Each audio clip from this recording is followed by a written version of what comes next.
сіздерге мына бағалау жүйесі бойынша өзгерістер бар екенін көрсетіп өтейін деп едім. Қарап отырсаңыздар, мына экран бетінде мектеп деп басатын болсақ, назар аударыңыз. Белгілерсіз сабақтар, үй тапсырма мәселелері және тақырыбы жоқ сабақтар деп осы жерде жалпы сағаттар саны көрсетіліп тұрады. Енді астында қарасаңыздар, журнал өздеріңіздің сыныптарыңыз. Мына жерде қалаған сыныпта ашып, жаңа үй тапсырмаларын қойсаңыздар болады, немесе мына жерде қою деген батырманы басып та қарап белгішелерді қоюымызға болады. Немесе баяғыдай сол мына журналдарды ашып, сол жерден өз сыныбыңызды ашып, және пәнді таңдап, журнал бетін ашуға болады. Так, мен сіздерге қазір сол журнал бетінен ашып көрсетейін.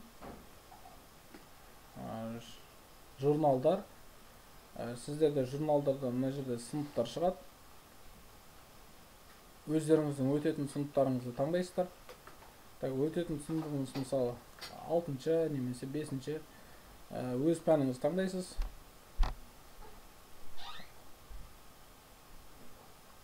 Мына жерде егер топқа бөлінсе, топты таңдап аласыздар.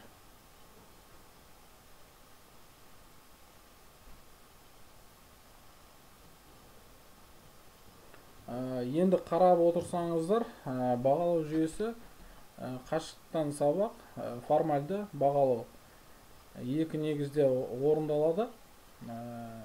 Сіздер мысалы екісінен бастап мына жоғарыдағы мына күнді басасыздар. Жоғарыдағы 2-сі, 9-ы, 16-ы сол күннің үстін басасыздар. Сонда жаңа терезе ашылады сіздерден. Жаңа терезе ашылған кезде жаңа терезе ашылады. Мына жерде кабинет сіздерде көрсетілмеген, бірақ сабақ тақырыбын сіздер КТЖ-ны жазып жариялаған кезде мына жерде сабақ тақырыбы шығып тұрады. Сипаттамасын жасауларыңызға болады. Үй тапсырма қосуға болады. Мына жерде үй тапсырмасы деп тұр, көрсетілген. Ал енді сіздер мына жерде сабақтағы жұмыстар дейді.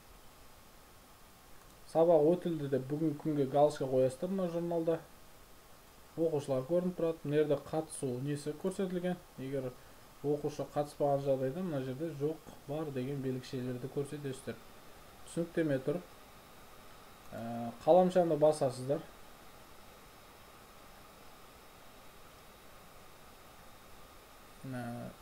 Қаламшаны басқан кезде сабақтағы жұмысты өңдеу, жұмыс типі деп шығады сіздерде.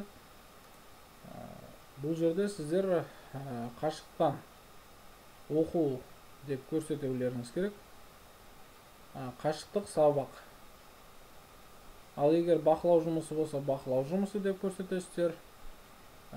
Жаңадай осы жерден өздеріңіздің тиісті функцияны көрсетесіздер. Ал енді қазір қашықтан сабақ болғандықтан қашықтан сабақ дейміз оған. Жұмыстың сипаттамасын жазып өтулеріңізге болады мына жерге. Сақтау батырмасын басамыз.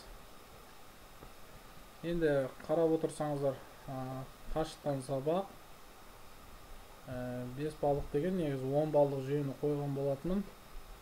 Бағалау жүйесін. Қазіргі таңда мектептер 10 баллық жүйемен бағалау жүргізіп жатқандықтан мен 10 баллық жүйені қойғанмын. Ал енді мына жерде 2-ші қыркүйек 7-ші сабақ информатика дегенді басасыз сабақ. Осыны басқан кезде сіздерде жаңағы бетке өтеміз. Бастапқы бетке. Осы жерде жұмысты қосу дейсіздер.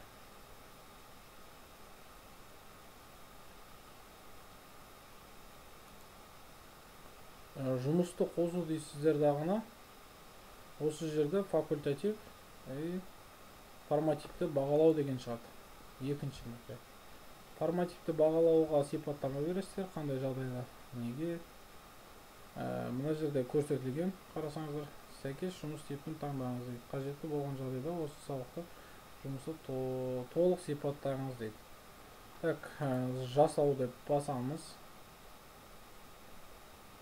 Жасау деп басқан екен, қарасаңыздар, мына жерде өзгеріс бар.